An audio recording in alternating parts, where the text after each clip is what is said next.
Hello everyone, today we're talking about another complete series collection. One of my favorite so-called guilty pleasure shows that I've always just enjoyed watching. Some seasons more than others, as we'll talk about in a little bit. But Charlie's Angels, and this is the original DVD box set.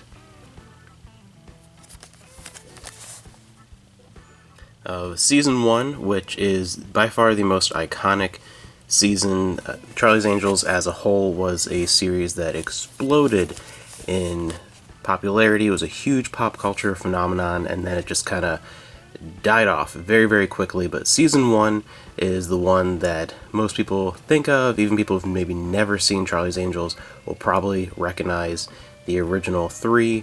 Not my favorite season overall, which I'll talk about, but this is by far the thing that created the pop culture phenomenon. It really was an explosion of Farrah Fawcett's popularity, and the show in general just a massive hit, a big surprise hit. And it was something that I think part of what still keeps it alive and part of what drove the huge viewing numbers was the combination of reactions. There were really 3 different reactions that drew a lot of praise and criticism and also drew audiences in, and at the same time are the points of discussion that still come up with this series, because you had a lot of people, I think the majority of people, that just kind of saw it as campy, fun, enjoyable for what it was, definitely not highbrow television or anything, but just what it was, just some fun action TV with interesting comedy. And what I find enjoyable too is, every week what kind of interesting, or goofy disguise is going to be, are they going to be in, what kind, especially with, some different setups, like what kind of things they're going to be doing with Bosley. I mean, just so much interesting stuff going on, car stunts. It really is just such an interesting action piece of the time.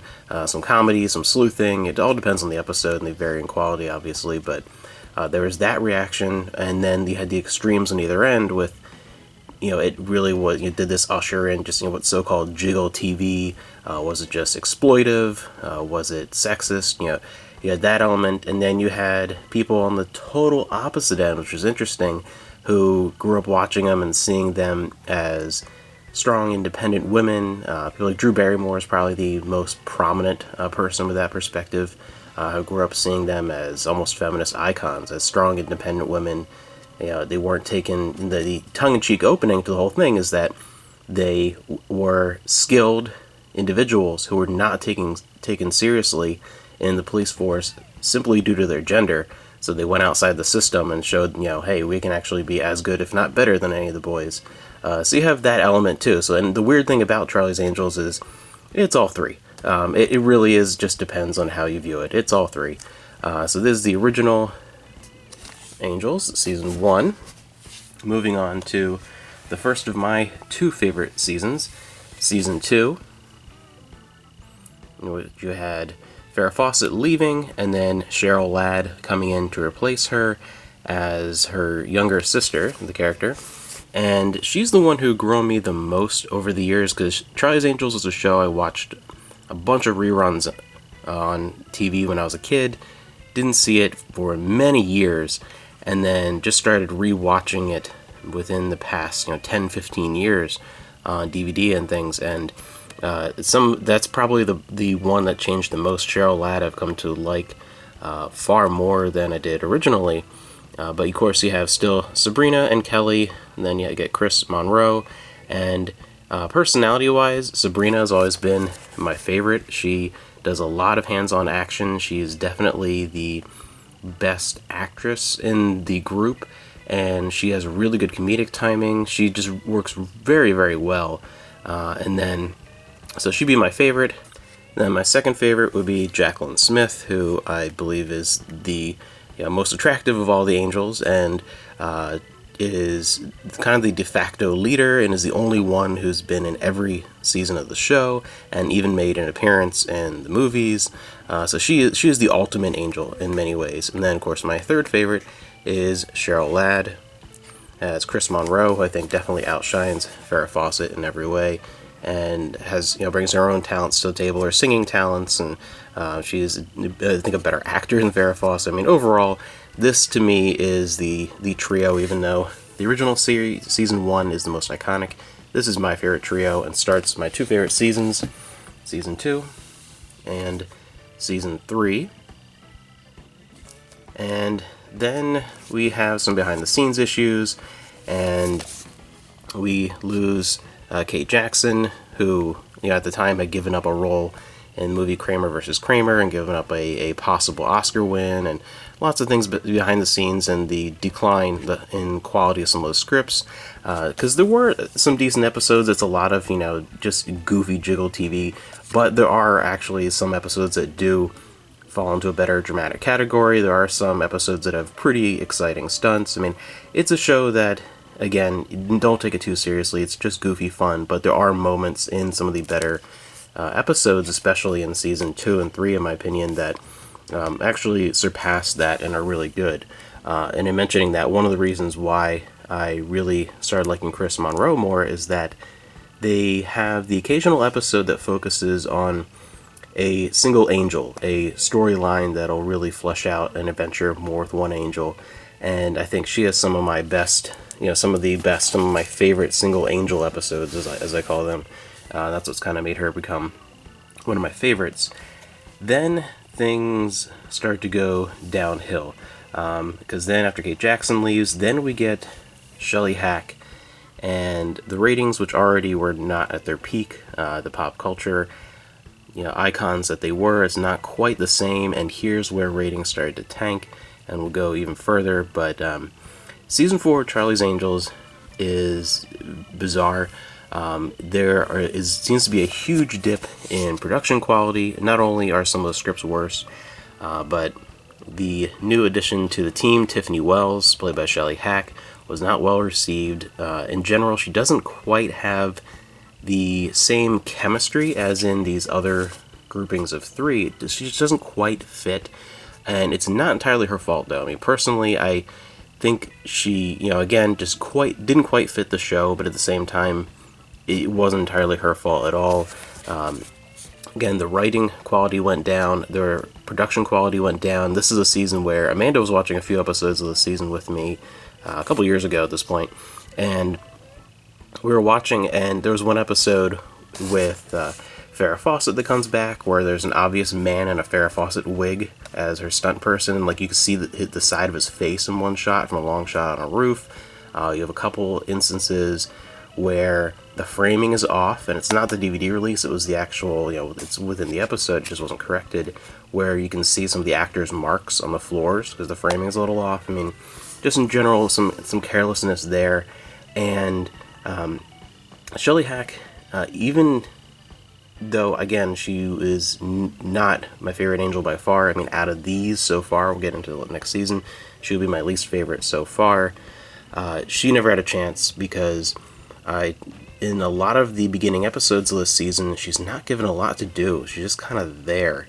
They finally start integrating her later in the season, but even then, when she gets her character's own, single angel episodes, those ones focused on one angel, they're all pretty poor and bizarre, and there's some interesting choices here where one of her single angel episodes makes it so apparently poltergeists are real things in the world of Charlie's Angels. It's the whole thing. It's like, is it a trick? Is it kind of a Scooby-Doo thing? No, it's real. There's a real ghost, and Bosley says he doesn't believe in it at the end of the episode, and the poltergeist is lifting his desk up to the ceiling, that kind of stuff. So poltergeists are real. That's kind of the silliness that enters into Charlie's Angels season 4. It's a little ridiculous, and again, she's just never quite given a chance as a character. So I mean, even if she did fit in better, which she doesn't, she wouldn't have stood a chance. And that's the end of the original DVD line. There's a 5th season, which eventually released as a print-on-demand only release for a little while until they started releasing these complete series collections on Blu-ray, which I'll get to now. Also on DVD, but this is definitely the better release, this Mill Creek Remastered Blu-ray collection. Most of the episodes are remastered from film. There's a couple from a digital source, but mostly this is just a brilliant box set. I did an unboxing of this, so I'll talk about it very briefly here, but Again, it's all 4 of those seasons I have on DVD.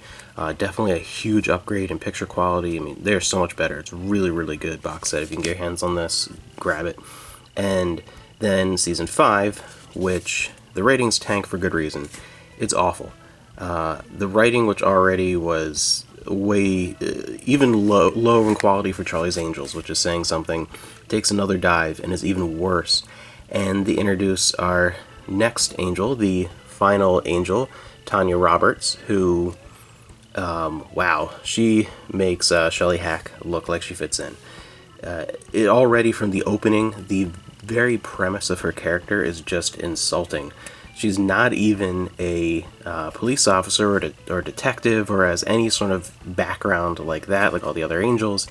Instead, she's a model that, they bring her on just because she has street smarts and she helps them out with a case in the opening of the season. That's it. She is legitimately the personification of what people who call it just jiggle TV trash we're seeing. She is literally that. I mean, it's unbelievable how low they sink with just the idea of her character, and the stories aren't much better. I mean, it's not a good season overall. It's enjoyable in that, holy crap, it's so bad it's funny kind of way, the 5th season, so I do like it, but I don't like it because, it's any good.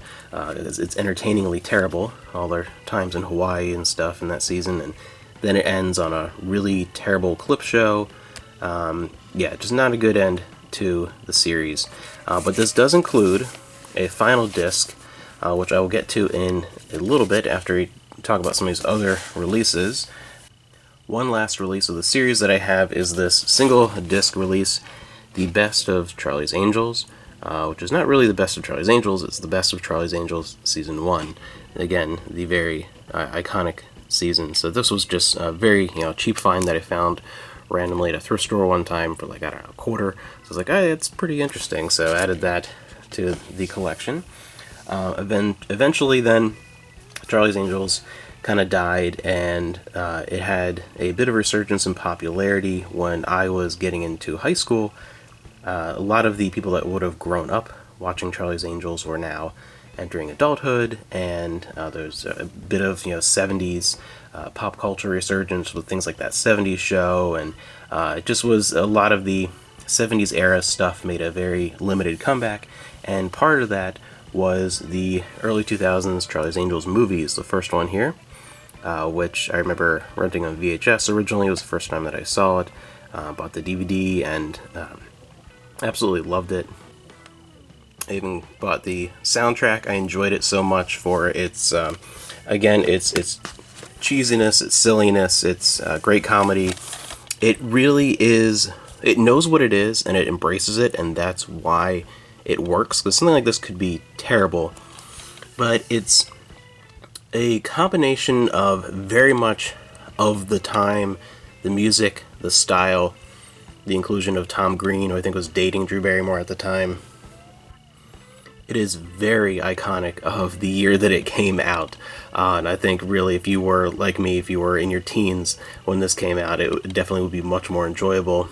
But what it does well is that, again, it's an action comedy of its era, of its time. It lives really within the time frame it came out, and it also is a movie that shows that the people behind it really like Charlie's Angels, but it also functions as a parody, which works really well, because parody is best when it's done not in a mocking way, but in a way where it shows appreciation, but at the same time, as much as you love it, you recognize the sillier and more ridiculous aspects, and that's what this does.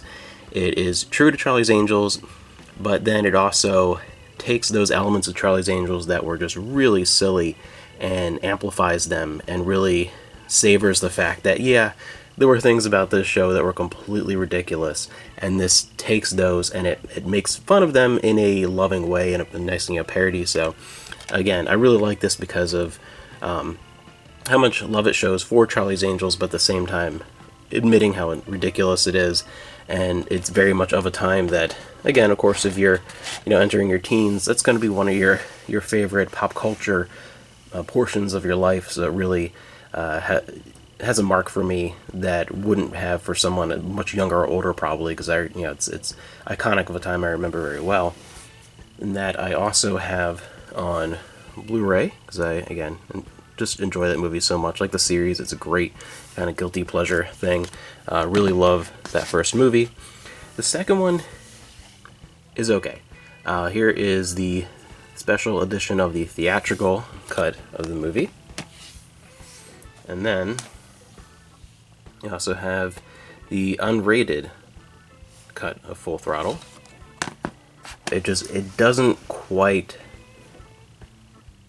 accomplish what the first movie did. It really tries to, and it's entertaining in its own right. And of course you get the Kelley Garret cameo. The Ultimate Angel is in there. But it doesn't work quite as well as the original. It's a little too goofy. Again, like I said in the first one, part of why it works is it really embraces how silly Charlie's Angels, the whole idea is, and some of the things that happened. Here, it goes too far. The humor doesn't land as well. It tries to be more dramatic in some parts, with Drew Barrymore's character in particular, and it just doesn't quite work as well. It's enjoyable for what it is, but it's just, a silly, waste a couple hours entertainment movie. It's nothing genius at all. And one last release here, off the side here, forgot to put up. I also have the Superbit Deluxe DVD edition of the original movie. So I had the original DVD, the special edition, the Superbit Deluxe edition, and the Blu-ray of that original Charlie's Angels movie.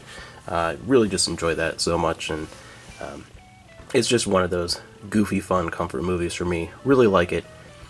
Charlie's Angels then, after that resurgence, seemed like it was going to go away again, but it did have one other attempt at a comeback in which Drew Barrymore was involved as a producer, but so were around 13 or 14 other people. I've never seen a show with this many producers in my life. It's very short-lived, thankfully included in this box set. Not only do you have all 5 of the original seasons, you also have, on a single Blu-ray at the very end,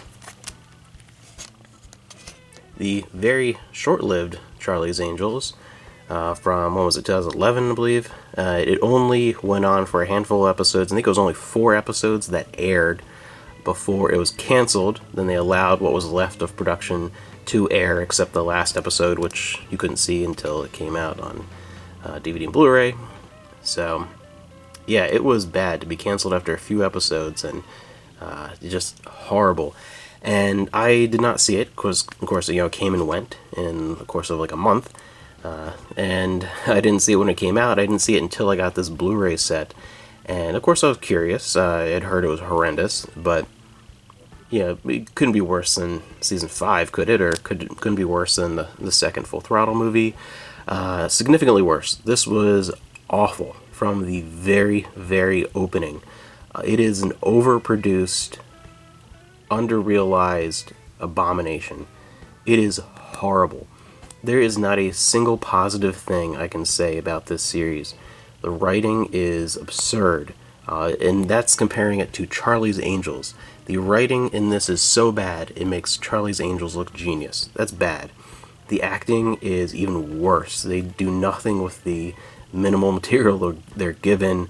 It really tries to be hip and cool, but not in the silly way that the Charlie's Angels movies did. Instead, they're trying to be hip and cool and modern in a very serious way. It's kind of like Charlie's Angels meets like NCIS, or sometimes even like Law and Order SVU or something. They really try and be this cool, gritty, of the time thing, and it just comes across as obnoxious and very like poser. It feels just so ridiculous and poorly done. There's nothing good to be said about it. It's a really, really awful series. If you get this amazing box set, which I said, if you like Charlie's Angels, grab this. It's well worth it. Check it out just as a curiosity. That's why I watched it. But it's bad. It's really, really bad. It deserved to be canceled. It was horrible. So that is, move the camera here a bit, a look at my Charlie's Angels collection. No, I have not seen the most recent movie. Again, after that horrible series, Charlie's Angels died again. and it tried to come back with a new movie. From the very first preview, it looked horrible. It looked like I was just not going to enjoy it at all. It didn't even bother. Thought maybe okay if some of the reviews are okay. You know, if it gets like 6, 7 out of 10s kind of thing, mixed reception. Maybe I'll check it out on a streaming service or DVD or whatever. Nah, it's pretty much universally panned and was even worse than I thought it was going to be. So I have no interest in ever seeing that. So this is my Charlie's Angels collection. Again, just a fun series I've always enjoyed. It's just a silly good time. It's enjoyable action comedy TV. Some seasons are better than others. I really think that the prime of the show is season 2 and 3. 1 is of course the most iconic and is great in its own right. If you don't want to watch the whole thing, I say watch season 1, 2, and 3 and call it quits. If you really get into it at that point and enjoy it, get the rest of it and watch it. If you want just the whole thing in one box, though, this Mill Creek box set is honestly brilliant.